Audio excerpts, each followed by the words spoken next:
na ihayag ang pinakahuling kalagayan ng COVID-19 crisis sa bansa at ang mga hakbang na ginagawa ng pamahalaan laban sa pandemya. Mula sa Pangulo ng Republika ng Pilipinas, Mayor Rodrigo Roa Duterte. Ito ang Talk to the People on COVID-19.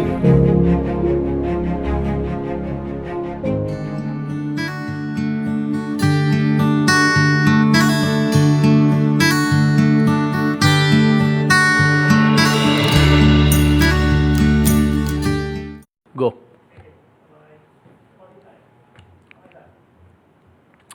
Magandang gabi sa lahat ng ating mga kababayan.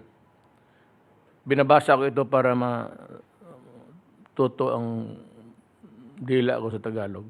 At sa mga kapatid natin na Muslim na nagdiriwang sa Eid al-Fitr, isang mainit na Eid Mubarak sa inyong lahat.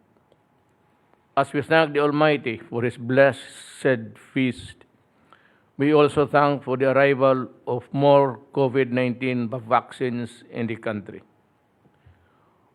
On Monday evening, we received more than 193,000 doses of Pfizer vaccine, and these have been allocated and distributed immediately to priority LGUs, local government units, especially in the National Capital Region.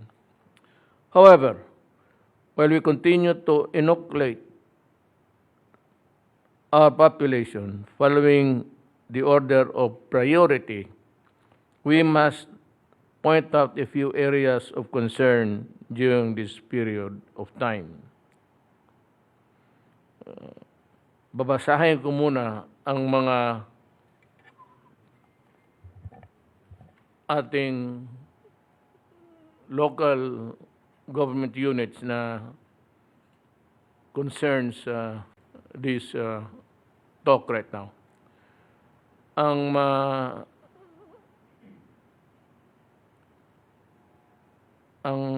dalawa, Sec Roque is, do you have the copy? Itong City of Santiago, Quirino, and Ifugao. Please explain para malaman nila kung ba. And R9, which is really Zamboanga City. Yes, sir. So explain nila yung nuances ng Okay, salamat Mr. President, itong Senator Bongo. MECQ, Apo. then GCQ, Apo. then the MJCQ. Okay, go ahead. Ang rekomendasyon po ng inyong IATF ay para ilagay po sa ilalim ng Modified Executive Community Quarantine hanggang katapusan ng buwan ng Mayo ang mga sumusunod, ang siyudad ng Santiago at ang probinsya ng Quirino sa Region 2, sa Cordillera Autonomous Region po ang probinsya ng Ifugao at sa Region 9 ang Zamboanga City po. Now, ang mga lugar naman po na rin-recommenda na ilagay sa GCQ, bagamat i-explain po ni Secretary Duque kung ano yung magiging classification ng NCR+. Yung NCR, Bulacan, Rizal, Laguna, and Cavite ay yung tinatawag nating GCQ with heightened restrictions. At magpapaliwanag po si Secretary Duque mamaya kung ano ibig sabihin ng heightened restrictions. Tapos, ang CAR po, ang mga probinsya ng Apayao, Benguet, Kalinga, Mountain Province, Abra at ang syudad po ng Baguio. Sa Region 2 po, ang probinsya ng Cagayan, Isabela, Nueva Vizcaya. Ang Region 4A po, ang mga probinsya ng Batangas at Quezon. Sa Region 4B po, Puerto Princesa. Sa Region 10 po, Iligan City. Sa Region 11, Davao City. At sa BARM ay Lanao del Sur. Ang mga lugar po na hindi nabanggit ay lahat po ay mapapasailalim sa MGCQ. And the reason why I nasa iyo ang kompleto, I just arrived last night. Galing ho ako ng probinsya. I went there, pumunta ako ng Hulo. Tapos, yun, my mission was another one. Hulo pati Kabakan, Cotabato City, rather. Dahil sa yung ongoing strife doon na marami na ang napinsala pati lahat na. And I just gave a warning, and I mean it, because next time around, I do not think that I will be in a position to withdraw my... Pag nasabi ko na yan, alam na yung nakikinig, alam na. Basta pumunta ako ng problema ng Cotabato. Ang problema doon, and BIFF and others, and they continue to plunder, look for trouble, and inflict violence upon the po. Ang talo talaga dyan ang civilian eh. Yung magka-revolusyon nagkagira. The sum of it all, kung sino ang pinakakawawa, ang civilian, ang mga anak natin, pati mga babae at matatanda. And even those who do not want war and only want to live in peace in this planet. Kaya kagabi ako dumating, ngayon ko lang ito natanggap rin. So, sabi ko, magkatukma ba itong kopya natin? Now, so you know na, having explained this point,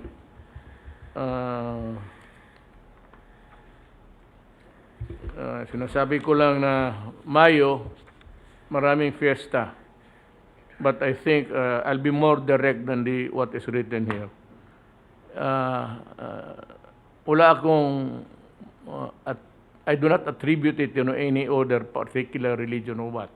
But there are a lot of fiestas. Kasi predominantly Catholic country ito. So, ang hinihingi ko is that you only not tone down but forgo kasi may batas. Forgo to congregate, to crowd, and to hold. Walang problema. Alam ng Diyos na love natin siya, pero ang problema, the necessary consequence of it all. So, be mindful of that because we are still in the pandemic, and there is no way of knowing how long this would last in this planet.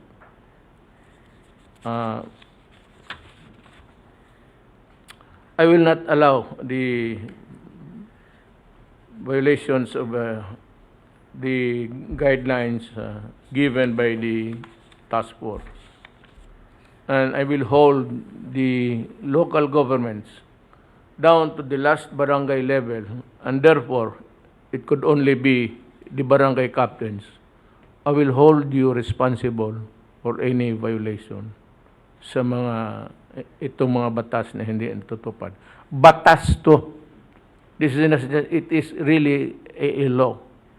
So you have to enforce it, because if you want this country to recover from the onslaught of COVID-19, you have to be mindful of what is going on and how to prevent it. Just the same. Hindi na masyado. Mask, hugas, iwas. Kung wala ka naman talagang lakad ngayon sa labas, huwag ka nang... You go out, you just go hunting for those virus to enter your body and pass it on. And that is a problem. So, nakikiusap ako. And I said, there are a lot of fiestas which you would like to hold.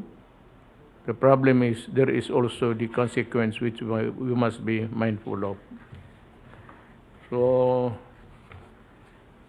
yan, unahin na lang natin para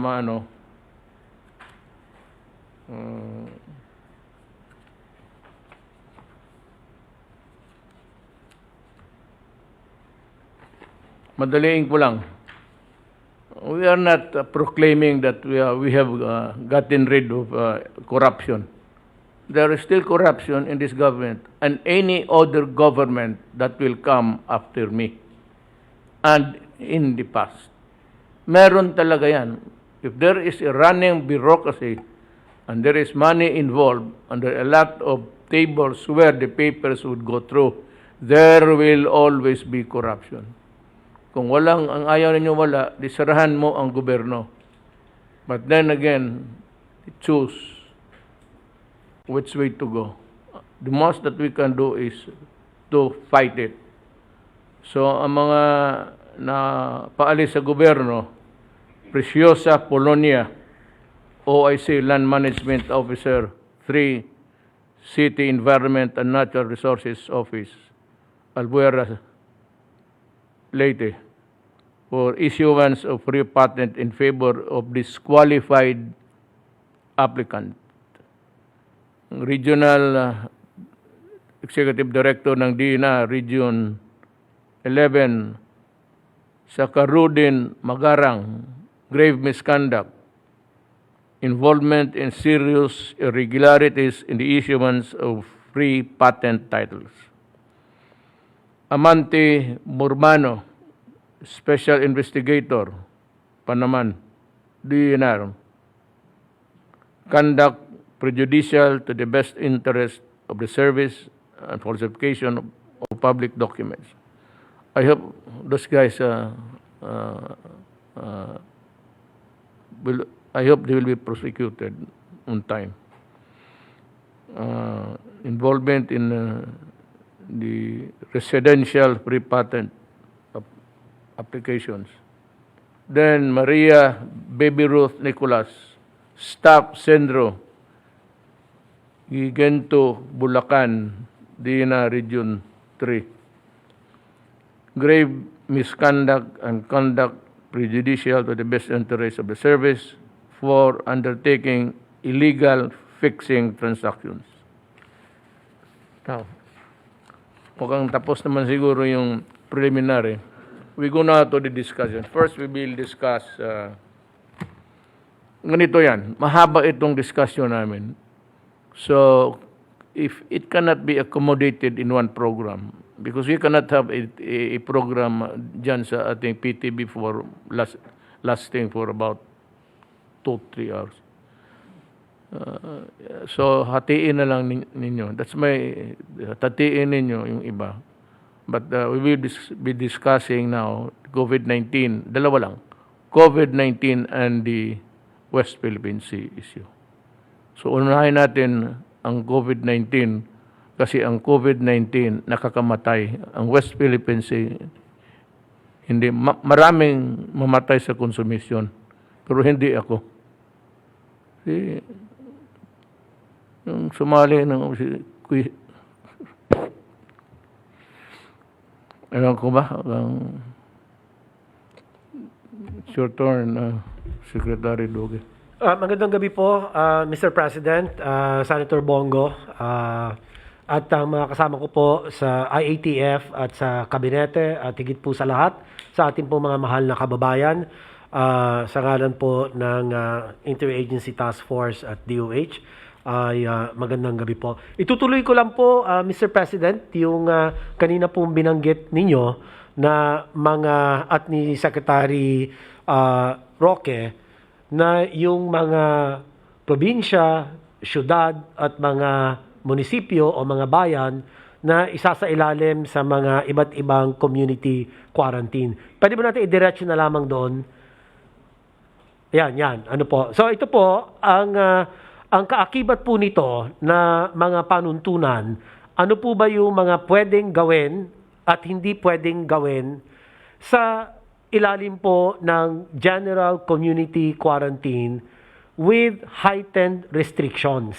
Yan po. At ang nasasakupan po nito ay ang NCR plus Bulacan, Rizal, Laguna, and Cavite. At kaakibat din po nito ay ang atin pong patuloy na paalala na ang mga mamamayan po ay magpalista sa kanila pong mga local government units para po mapaghandaan ang kanilang pagbabakuna. Yun lang po ang akin pong pinakahuling ulat, Ginoong Pangulo, at ako po ay handa ng sumagot sa inyo po mga katanungan. Salamat po. Somebody nagbigay ng sinyas for me to wear my mask. Well, I'm sorry, kasi parang hirap ako magsalita ng. But if I come to you loud and clear, ganito na lang rin ang idagdag ko sa pananalita mo, Secretary, na meron man kayong cellphone lahat, halos. Lahat. And if you want not to lose sight of the things that you are do or not supposed to do and the places that in what category you fall in, shut na lang ninyo sa camera ninyo. Tapos, pag, if you want to know where you are, or you want to be, tignan mo lang yung nakalagay. Because usually, mayroon kaming slide and everything that has to be passed on to the public, we try really to do it in such a way that makuha na lahat. Now, we go now to Secretary Galvez. We are now in the vaccine issue. Mr. President, Yes, sir. Senator Bongo, sa ating mga cabinet members na nandito po ngayon, sa ngalan po ng National Task Force na pamumuno po ni Secretary Lorenzana at Secretary Anyo, ako po ay mag-uulat tungkol po sa ating National Vaccination Program and Update. Next slide, please. Sir, maganda po, marami tayong magagandang balita po, sir. There are a lot of good news. Unang-una, yung efficacy of our portfolio of vaccines ay maganda po ang nagiging resulta. Lately po, nag-publish po yung Indonesia na yung Sinovac ay mayroon pong 98% na protected ang kanilang healthcare workers from death. Secondly, mayroon pong report din na 96% ang healthcare workers ay protected din sa hospitalization at 94% sa symptomatic infection. Ganun din po, kanina po kausap ko po yung ambassador ng Israel. Sa kanila po napakataas ng kanilang protection in terms of yung sa nagkaroon na po sila halos ng herd immunity. At sinasabi nga po nila na talagang parang yung eskwelahan nila nakatuloy-tuloy na po at saka wala pong problema. So ibig sabihin, Mr. President, ang message lang po dito yung dalawang country na talagang nagkakaroon ng massive vaccination, including yung US, na tama po yung yung sabi niyo po na talagang pagka may vaccine, ito po talaga ay pwedeng mapigilan po ang infection at the same time. Pwede tayong bumalik sa new normal. So ibig po sabihin po natin na talagang ang ating mga kababayan ay mahikayat po natin talaga na ma-vaccinate lahat po. Dahil po sa inyong guidance na ibigay natin sa ating mga mamayan and free and effective vaccine, yun po ang gagawin po natin. Sa Canada po, kanila na pong binabakunahan ang 12 and above. And sa US, hanggang 16 to 15, 16 to 12 ay sinisimulan na rin po nila. Meaning, darating po ang araw na talagang bibili pa tayo ng additional vaccine para sa ating lower bracket from 17 to 1 years old, which is comprisingly 29 million po yon. At sinasabi po ng Israel, yung kanilang mga expert po doon, na hindi talaga na natin fully ma-eliminate ang disease. Kung may sizable amount of population na hindi pa po nababakunahan. So ibig sabihin po talaga, dapat talaga mabakunahan po natin lahat ang ating mamamayan para ma-eliminate po natin yung disease. And then, ang pangalawang magandang balita po, Mr. President, ang ating mga vaccine po ngayon, dati po, nung first quarter, the vaccine is coming on trickles. Ngayon po, Mr. President, they are coming in millions, in volumes. So natutuwa po kami na talagang sa ngayon po, talagang 1.5 million, 2 million na po ang dumadating. And also, yung pangatlo pong magandang balita ay yung COVAX at saka WHO are now fulfilling their commitment dahil po nakikita po natin, tumataas na po ang global production at saka nag-ease out na po yung mga rich countries na inilalabas na po nila yung mga excess na lang vaccine. At natutuwa nga po tayo dahil malaki po, very significant po ang tulong sa atin ng COVAX at saka WHO. Kaya maraming nagpapasalamat po kami kay Dr. Rabi ng WHO. And then, number 4 po, yung public acceptance ng vaccine is growing. Dahil kasi marami pong mga LGU ang tawag ng tawag po sa amin, pati po kay Senator Bongo, na gusto nilang mag-add ng mga, ng mga vaccine. Ibig sabihin talaga yung mga LGUs talagang kinakapos na sila ng vaccine dahil marami na pong gusto magpa-vaccine. Especially po yung at saka yung mga tatawag natin, yung mga economic frontliners at saka mga government workers. Let me cut you Yes, sir. dito. We will distribute the vaccines as fast as they come to our possession. So ganito yan. Napipilitan kasi ako kasi lahat naghihintay. Pero sabi nga nila, hindi naman, sabi nga ni noon, it came in trickles. Ngayon, medyo volume na. So maghintay lang kayo because these things must be distributed immediately. The fastest way that we can do it. So yun ang tandaan ninyo na mabilis na ang dating ngayon at mabilis din ang bigay natin. It goes to, without saying, magbilis, pagpasok, bilis din tayo magpalabas sa inyo. Thank you.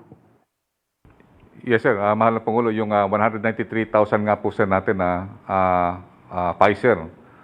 In few hours, nag-administer na po sila ng Pfizer po sa ngayon. And then yung AstraZeneca po natin, wala pong isang araw, halos na-deploy na po natin nationwide. Ang medyo na-delay lang po talaga yung 1.5 million na Sinovac dahil kasi may kailangan po na certificate of analysis kasi mahigpit po ang China in terms po sa implementation. Kasi pagka once na dumating po dito ang vaccine natin, iintayin pa po yung tinatawag nating stability na ma-stabilize yung vaccine ng 1 week. Tsaka po nila i-issue yung certificate of analysis. So yung 1.5 million po, i-announce po namin sa LGU na darating po yung kanilang certificate of analysis this coming Saturday po. So may deploy namin po kagad yung 1.5 million na galing po sa China. And then ang isa pa pong napakagandang balita po na sinabi nga po ni Secretary Duque na ina-announce niya na yung cases na are decreasing now in NCR. Pero dapat hindi tayo magkumpiyansa dahil kasi umaangat naman po sa mga traditional na mga areas na umangat nung panahon ng 2020. So nakita po natin, umaangat po sa Zamboanga City, umaangat po sa Puerto Princesa. Kaya dapat mag-ingat po tayo dito sa NCR dahil kasi talagang nandito pa po ang ating kalaban na COVID. Ang pang-anim po na magandang balita ay yung active participation po ng private sector. Mahal na Pangulo, yung private sector, sila ang gumawa ng simulation kung paano ang NCR ay makakamit nila ng 120,000 ang vaccination every day. So pinagtulong-tulungan po ng mga galing na logistic officer ng McDonald's at saka po ng Jollibee. Gumawa po sila ng tinatawag na mga scenario building. At ngayon po nagkakaroon po sila ng consultation at simulation with the NCR mayors para po talagang makuha po natin yung herd immunity by November. Yun po ang ginagawa po nila dahil kasi ang challenge po talaga, tiningnan po ang mga challenges at napakaganda po at yun nga po pagka just in case, ipipresent namin po sa inyo. And then lastly, yung LGU at private sectors are committed to have a better Christmas this year. Yun po ang commitment nila, talagang yung parang ang ginagawa po nila na parang overall objective ng national objective natin is pagdating ng ng Christmas na this year ay maganda na po ang ating sitwasyon para na po tayong Israel at saka para na po tayo yung nangyayari sa Indonesia at saka sa China. By the grace of God. Opo, by the grace of God po. Sa awa po ng Diyos po. Next slide please. Sir, bibigyan ko po kayo ng background ulit sa yung update sa ating negotiation. I would like to inform the President na halos maganda po lahat ng negotiation po natin. At kung mabupuno po ang lahat ng ating negosyasyon, ang ating pong full doses is 158 po ang makukuha po natin sa procurement. At 44 million po sa COVAX. Total po na natin dati, ang ating computation is only 148. Dahil nakuha natin mababa yung presyo, ngayon po makukuha po natin na yung 202 million doses. Ito po ang mabibili po natin at ibibigay po sa atin ng COVAX. Sa ngayon po, halos maganda na po yung ating negotiation sa Sinovac. At sa AstraZeneca po, darating na rin po yung in-order ng LGU. Yung Moderna po, nag-usap na po kami kahapon pertaining yung logistics na darating po na 250,000 this coming June. At saka yung Gamaleya po, nag-uusap na naman kami at magkakaroon po ng 1.3 million na delivery ngayong month.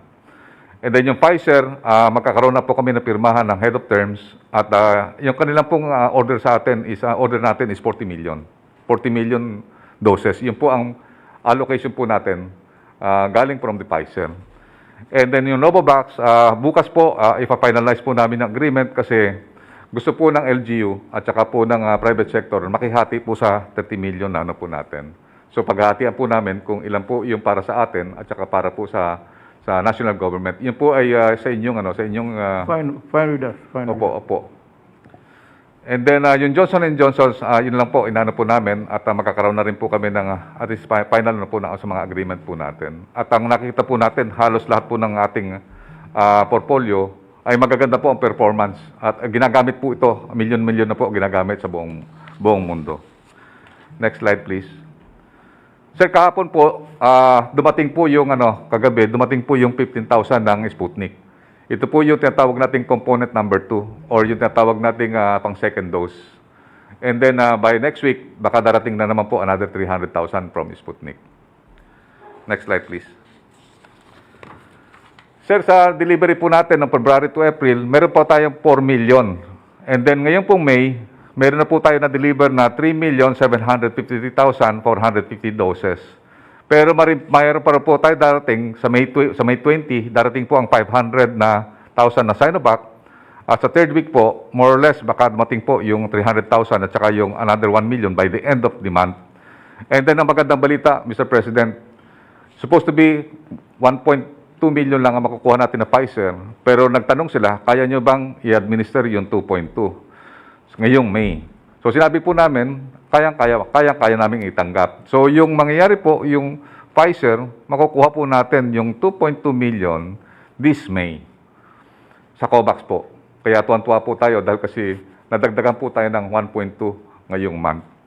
And then sa coming June, meron po tayong darating na almost 2 million po na AstraZeneca. Ito po yung pang second dose doon sa nauna po na 2 million ng COVAX. And then malaki pong order natin, pinakamalaking order po natin na bibilin po natin is 4.5 million or 4,500,000 doses. Ito po, kasama na po yung 500,000 ng FCCI. And then yung Moderna, darating din po yung 250,000. At ang AstraZeneca, yung sinabi ko nga po, na 1.3 na doses. And then also, darating din po yung 2 million po na Sputnik. For a total po na makukuha po natin sa May is 7 million. Dito po sa June is 10 million. At ang magiging inventory na po natin by the end of June is 21,829,050. So malaki na po ang magiging volume po natin by the end of June. Kaya na po niyang makuha yung A1, A2, A3 na priority po natin. Mr. President, dito naman po tayo, next slide please. Dito naman po tayo sa total vaccines administered. Sa ngayon po, nakapag-administer na po tayo ng 2,623,093. Mr. President, tumaas na po ang ating average. Ngayon po, nationwide, 83,000 na po ang nakuha po natin. At ang NCR po, nag-report po ang NCR na nakakuha po sila kahapon ng 59,000 doses. Ibig sabihin po, pataas po ng pataas ito dahil kasi ang NCR po, from 59,000, aakyatin po nila yung 120,000 per day. Sa ngayon po, meron na po tayong 3,458 na vaccination site. At sa ngayon po, meron tayong inventory na 7,759,050. Ito po, Mr. President, ang challenge natin na kailangan yung natitirang doses na nandun sa ating inventory, yung 5,155,957, ay talagang maubos po natin to the soonest possible time. So gumagawa po tayo ng tinatawag natin yung ating, titingnan po natin ang gaps, kung bakit medyo mataas ang ating inventory at gusto natin yung pababain po within the next few days. Let me cut you there. Alam mo kasi, mga kababayan ko, and I am directly addressing this to the local government all throughout the rest of the country, na kailangan yung number of vaccination ninyo must be follow a certain line of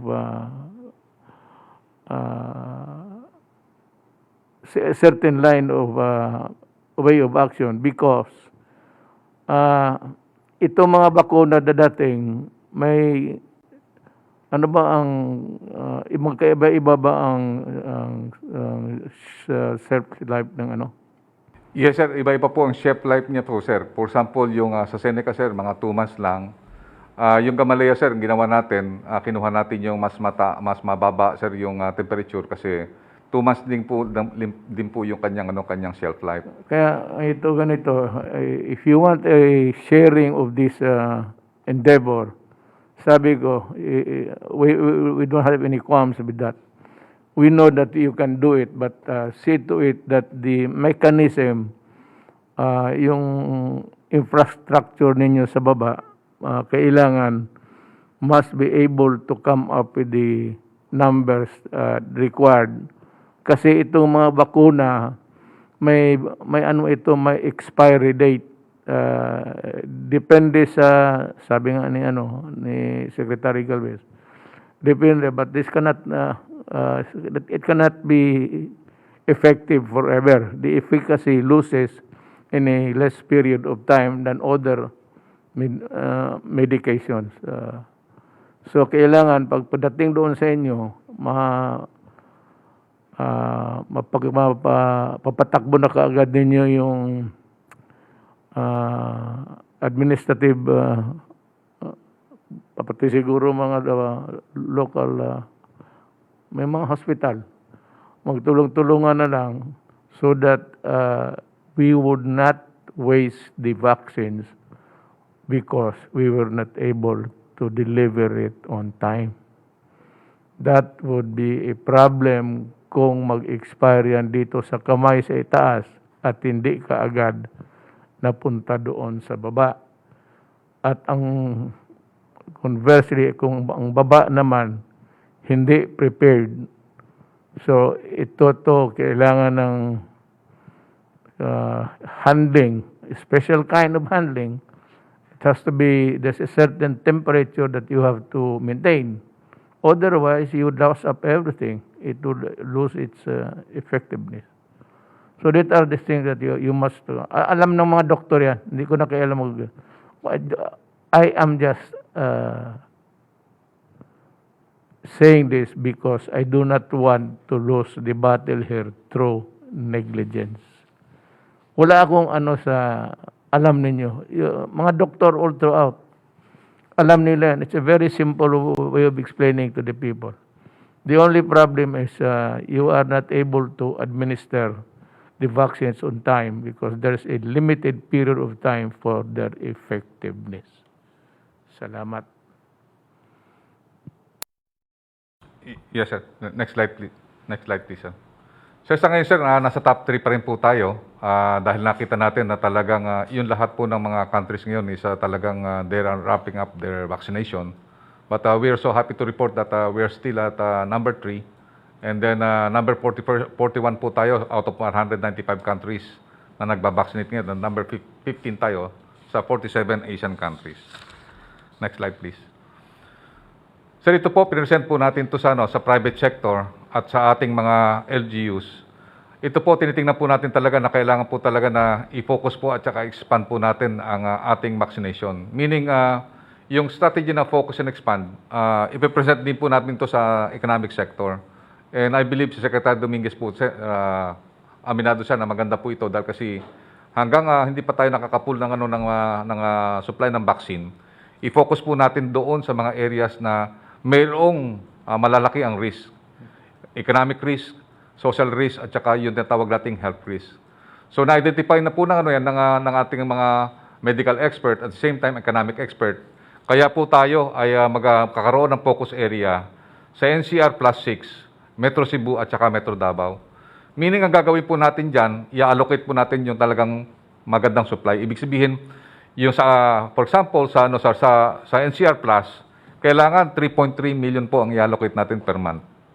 Sa Davao at saka sa Cebu, sir, dapat 400,000 a month ang i-allocate natin para makuha ng Davao at saka ng Cebu ang herd immunity by November or by December. So, ibig sabihin, pagka-stable po yung supply, steady ang supply, yung ating mga LGU, sinasabi natin, maniningkamot po na ano yan.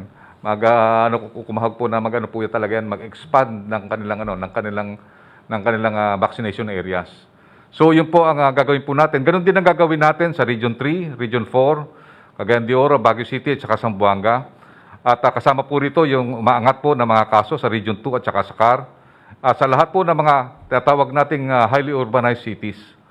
Ang gagawin po talaga natin is yung tinatawag nating four-focus targeting para yung centers of gravity, yung kaagad ang ating i-strengthen para yung risk mawala po sir ang risk, mawala rin ang economic risk at pwede na pa tayo mag-open ng ating economy. Yun po ang ating strategy po na gagawin, Mr. President. Next slide, please. Kagaya po ng na na-present po natin nung na nakaraang Monday, meron po tayo tinatawag na low target at high target in order to have yung herd containment. Ano po ang ibig sabihin ng herd containment? Meaning, we will reduce yung hospitalization and fatality and deaths. Yung nagawa po ng Indonesia ngayon, na habang nagbabaccinate siya ng kanyang 20 million to 30 million na tao, nagkaroon po na tinatawag natin, dramatically decrease ang kanyang tinatawag na new cases at active cases. And then, ang gagawin po natin, tatargetin natin yung ginawa ng Israel, na nakuha niya yung tinatawag natin more or less 60% peace population. Makukuha naman natin po yung tinatawag na herd immunity na we can prevent and contain now the contamination and infections. And then yung sinasabi niyo Mr. President, na we will inoculate all the Filipino people in order to have yung tinatawag na elimination of the disease. Katulad po ng ginagawa po natin sa polio at saka po yung ibang mga ano po natin. So yun lang po Mr. President at maraming salamat po sa inyong pakikinig at sa ating mga... Let me explain. Hindi kayo nakakaintindi. Yung herd immunity. Ibig sabihin sa isang lugar, kunyari ito, isang barangay ito, pagka halos lahat na dito sa periphery na nabakunahan na, itong dito sa loob protektado na. Kasi wala nang makahawa kasi halos lahat dito are inoculated and therefore itong dito sa core na ito protektado na. Kasi wala nang magkasakit. Kasi nabakunahan na yung periphery, yung halos not even the periphery but as near the center of the core of the population. Yan, no? Kaya yung iba, pag naabot natin yan, hindi na kailangan ng bakuna kasi protektado na sila. Gaya ng pamilya. I mean, reduce it to simple analogy. Yung pamilya, tatay, nanay, 5 magkakapatid, anak, 5, alam mo, pag na-inoculate na yung nanay, tatay, tapos na-inoculate na yung 2 o 3 sa mga anak, yung iba yan sa pamilya na protektado na. Huwag nang yung hindi pa na bakunahan, kung yan ang maging reckless, yun ang... Pero kung yung nabakunahan na, uwi ka din magdala ka ng mikrobyo, kung nabakunahan na yan, the body will resist the contamination. Yan ang ibig sabihin niya. Yan ang herd immunity. Kaya sa Bisaya, ang mga Bisaya nakakaintindi ng Tagalog. Ang mga Tagalog, medyan ang hindi nakakaintindi. Hindi naman ako, I'm not trying to. But yung mga Tagalog, you know the reason why? Do you know the reason why the rest of the Philippines understands Tagalog? What's the sine? Sine. Dito lahat galing sa Maynila, ang mga may ibang mga taga-probinsya would make it big. But dito yung center of gravity dito sa Maynila. Kayo, natuto yung mga Pilipino magsalita, basi baluktot, kagaya namin. You cannot blame us because we did not grow up in a Tagalog environment, pure. Halo-halo, tapos maglaro ka, but then again, you go back to the basic dialect when you go home. That's why hindi kami. Pero lahat nakakaintindi ng Tagalog. So, next is I'd like to ask if si Secretary Lorenzana has something to say. Good evening, Mr. President. Isang bagay lang po yung ating sinusubaybayang mga OFWs na umuwi ay mayroon na po tayong nakauwing 543,500. Hindi pa rin po tumitigil yung daloy ng pag-uwi ng mga ating OFWs.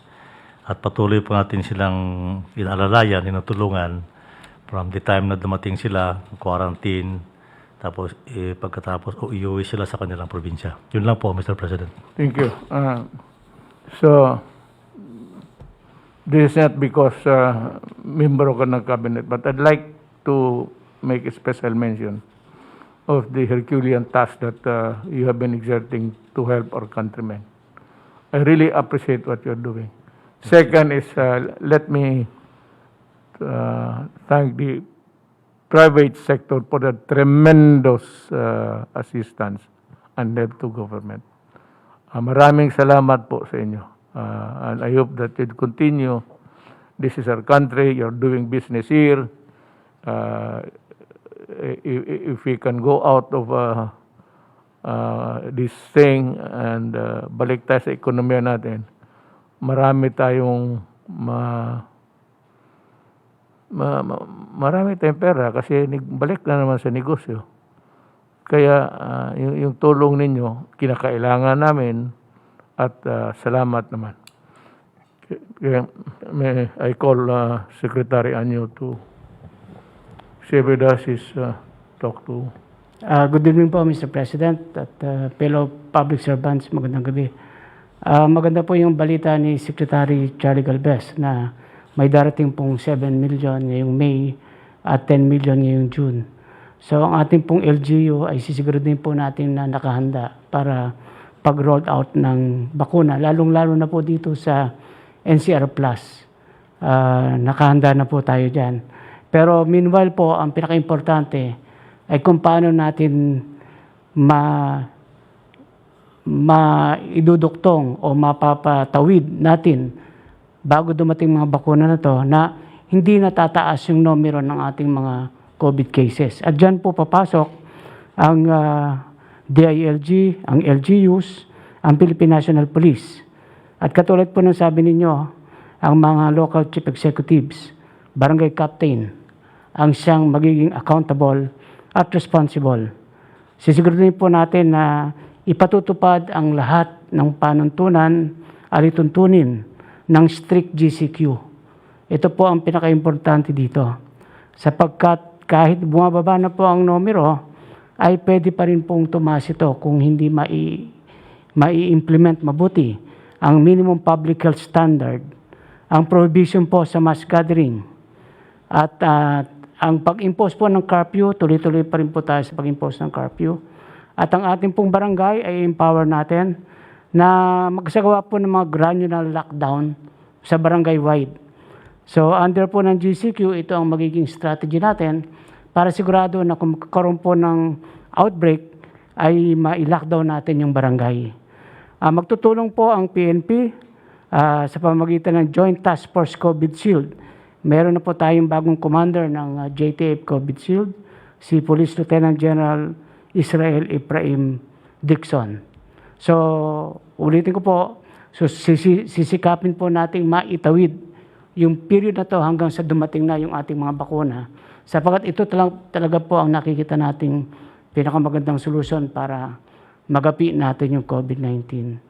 Ito naman po ang ating update sa ating pamimigay ng ayuda. Mula po nung nakarang araw na 84%, ay umangat na tayo sa 87.4%.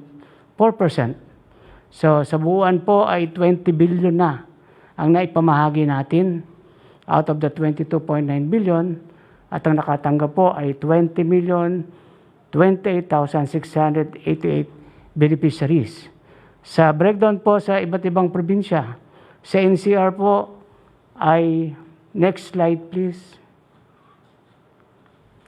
Sa NCR po ay total po ng 9.59 billion ang naipamahagi.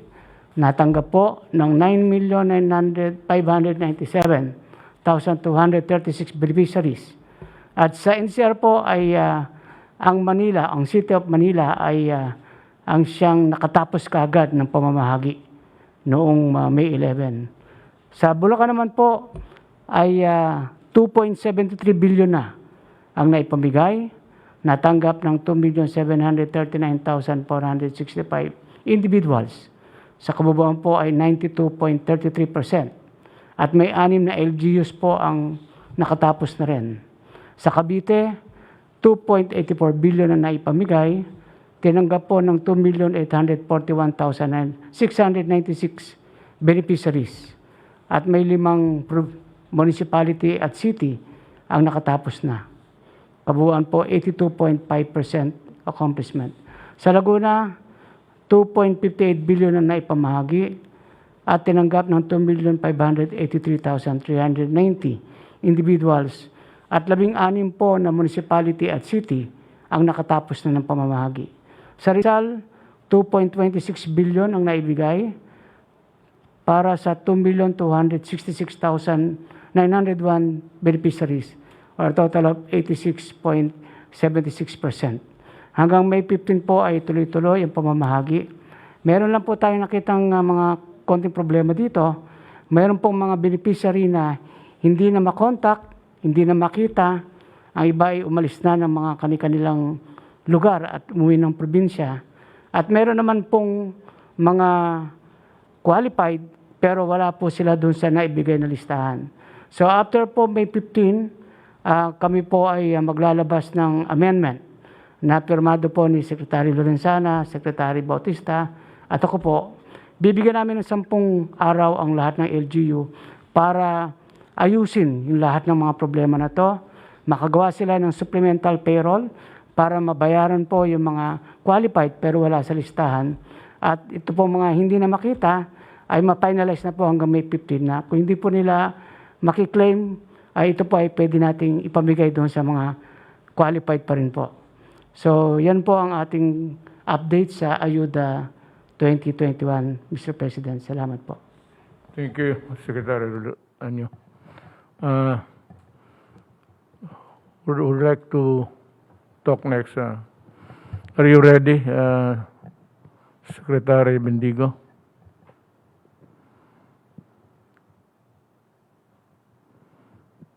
It's your turn. Yes, Mr. President. Dito naman po sa problema ng kagutuman, meron tayong ilunsad na bagong programa, yung Tutok Kainan. Ang target po natin dito, Mr. President, yung mga nutritionally at risk na pregnant women. So meron na po tayong nilaunch sa Pateros, Bacolod City, Negros Occidental at kahapon lamang sa Camarines Sur.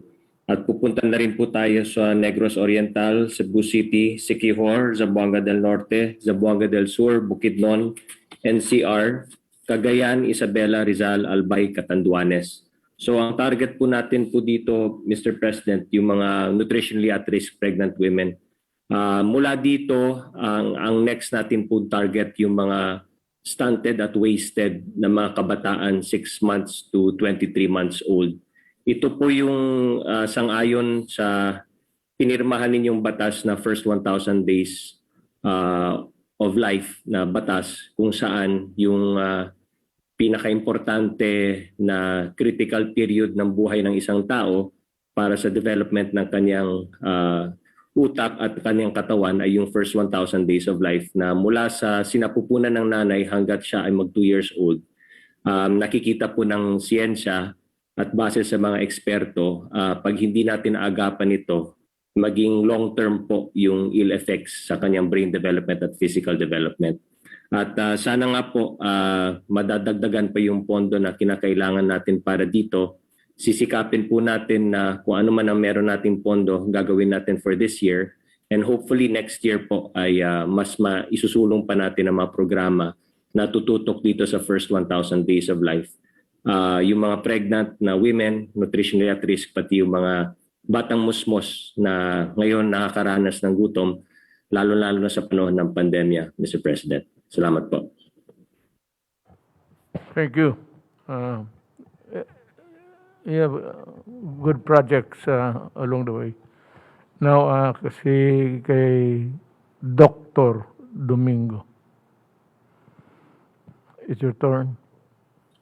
Yes, sir. Mr. President, good evening. Yung pinakahuli po natin ngayon na possible na vaccine na makakuha ng emergency use authorization, yun pong Sinopharm.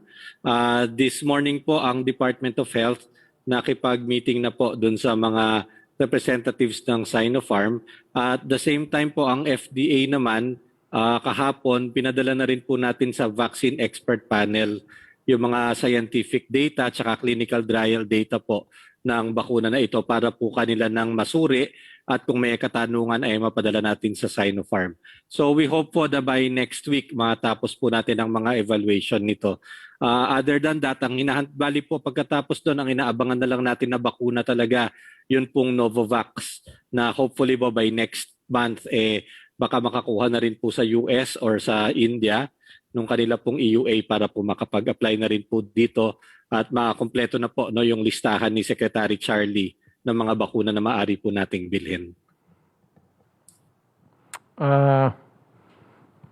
Maula bang, is there anybody that would like to ask a question? To raise a question? Wala.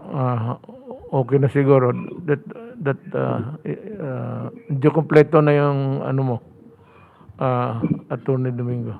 So, that's what... Yes, sir. That's what kailangan lang namin marinig. Wala naman tayong... We do not meet before and talk of what to say. Hindi tayo nagpa-practice eh.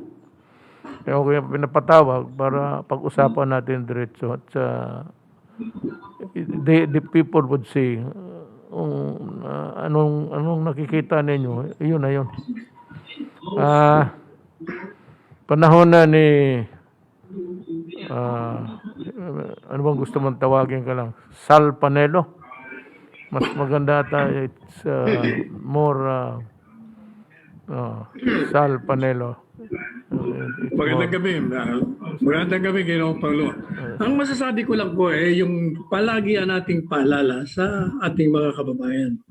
Sapagkat talagang ang nagiging suliranin ng bawat isa at ng ating bansa ay hindi talaga yung pagsunod sa maliit na hinihingi ng ating pamahalaan na kung maaaring gawin ng bawat isa.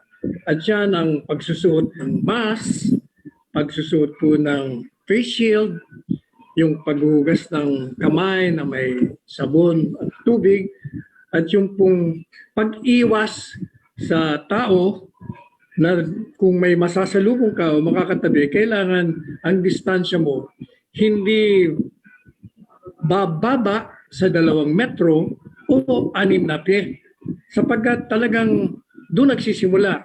Ngayon, GCQ tayo, maganda. Pero mapapansin ng mga kababayan natin, maraming mga aktibidades na pinagbabawal pa rin natin. Sapagkat yun ay mga super spreader. Talagang pag nagkaroon ng mga pagtitipon, pagsama-sama ng mga tao, talagang doon nagsisimula ang paghahawa ng bawat isa. Kaya nga, ang palagian po natin pakiusap, kasama na rin yung mga oposisyon kritiko, kung yung ba sa halip na paulit-ulit yung inyong pagkikriticize, samahan nyo na lang kami na pakiusapan ang ating mga kababayan na kung maaari magkooperasyon tayo, tayo'y lahat ipatupad po natin. Hindi po ba nung sa aking programa rin na Counterpoint, ang naging hinaing ko nga sa mga kaibigan nating nasa oposisyon, sapagkat mga kaibigan ng mga personal dati yan. Sabi ko, kayo naman, nung magsimula ang pandemya. Wala na akong narinig sa inyo kung hindi palagi nilang tuligsa. Hindi ko kayo naringgan kahit na minsan na manawagan kayo sa taong bayan na sumunod po tayo sa protocol. Tayo po ay mag-mask, tayo ay mag-face shield, tayo po ay mag-cooperate. Wala eh. Never. Isang taon kong inantay. Kaya nga napuri ko si VP Lenny nung nagsimula siyang magsalita tungkol doon. O sabi ko, finally, more than a year saka ako malang nagsalita. Sana ganyan. Kasi tayo po, whether you are a small of influence na tinatawag, meron pa rin mga naniniwala ng mga tao sa iyo. At yung pag narinig nilang ikay nagsalita, susundin ka nila. Kaya sinasabi ko nga po, all of us have a sphere of influence and we have to use that influence para mahikayat sila. Sapagkat sa panahon ng pandemya, gaya ng paulit-ulit na sinasabi niya Pangulo, kailangan tayo magkaisa. Ang kalaban natin ang pandemic. Hindi yung magkakalaban tayo rito. Iba yung politika, iba yung pandemya. Kaya ang huling panawagan po natin, sana magkaisa na po muna tayo. Tayo ay sumunod. At yung pong, kagaya po, halimbawa, huwag naman sasamaan loob ng isang kaibigan nating senador. Nung wala pa ang bakuna, panay reklamo niya, nasaan ang bakuna? Tuloy, sa inis ko, sabi ko, hanapin mo kaya sa katawan mo. Pagkatapos, nung dumating na ang bakuna, nagsimula na dumating. Aba, sabi niya naman, ang tagal naman dumating ng bakunang yan. Kukunti dumarating. Ngayon nung dagsa ang bakuna, sabi nga ni Secretary Charlie, di ba, may 7 million tayong dumating na bakuna. Tapos at the end of the month, meron tayong mga 20 milyones. Alam niyo ba ang sabi ng kaibigan ko, Senador?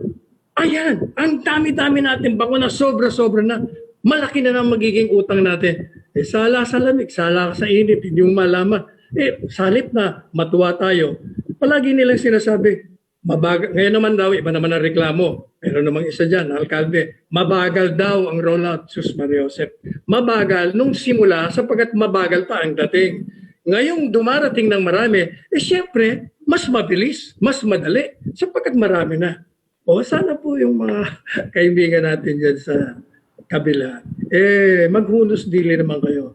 Sana maging bukas ang kalooban natin na magkaisa na tayo para matapos na itong problema natin sa pandemya. Yun lang po, Ginoong Pangulo. Alam mo, Sal, dumaan na tayo sa how many administrations in the past, tayo ang dinaanan ng isa sa pinakamatindi na problema. At ito ay ikakamatay ng tao. At itong oposisyon, dapat tignan ng taong bayan ngayong Pilipinas, tignan ninyo kung ano ang ginagawa. Sa halip na magsalita kung paano padagdagan yung pondo para sa ayuda o paano dagdagan pa yung tulong ng mga kama, baka sakali talagang it might go out of control and spread like a wildfire. They don't do that. Maghanap ng issue ng dagat, kaya kayong people of the Republic of the Philippines, pag-aralan ninyong mabuti. Ito yung mga tao na walang ginagawa kung hindi magreklamo. Noon, nandoon na sila, yung katatapos na ng nila. Kita mo naman kung ano ang ginawa nila sa Pilipinas. You were all witnesses. Lahat tayong buhay pa nung simulang previous administration. Nakita naman ninyo. Nakita ninyo kung ano ang ginawa nila sa Pilipinas. At gusto magtanong, anong magagawa mo? Kung yan, huwag ninyong kalimutan. Huwag ninyong kalimutan kasi pagdating ng araw, kayo rin ang maghuhusga. Kayo ang nakita ninyo. Ano bang problema nitong raising so many issues, nonsense and trivia, just because they want to be heard? So, yun na lang ang maiwan ko sa inyo. Happy Eid-al-Fitr sa mga ating mga